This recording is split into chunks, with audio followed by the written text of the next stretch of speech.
అందుకనే భగవద్గీతలో కూడా సందేహం అడిగాడు అర్జునుడు, ఏమయ్యా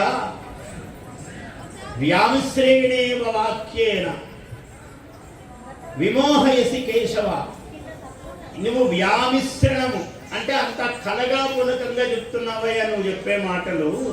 కర్మ జ్యాయోస్తి చేత్, కర్మ గనక గొప్పదైతే, అసలు కర్మ వద్దన్నావు కదా, జ్ఞానము గొప్పది అన్నావు.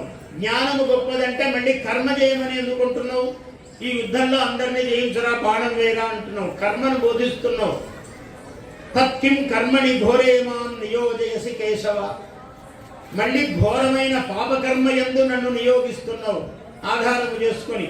జ్ఞానము గొప్పది అని చెప్తున్నావు, గొప్పది అంటే కర్మ వదిలేయాలి కదా. మళ్ళీ తత్కిం, మళ్ళీ ఎందుకు?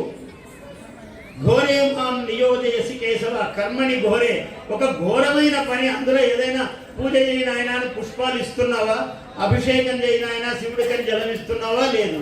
తత్కిం కర్మని ఘోరేమాం నియోజయసి కేశవ, ఇంత ఘోరమైన కర్మ యందు మళ్ళీ నన్ను నియోగిస్తున్నావు, ఏమిటి ఈ చిత్రం అని అడిగాడు.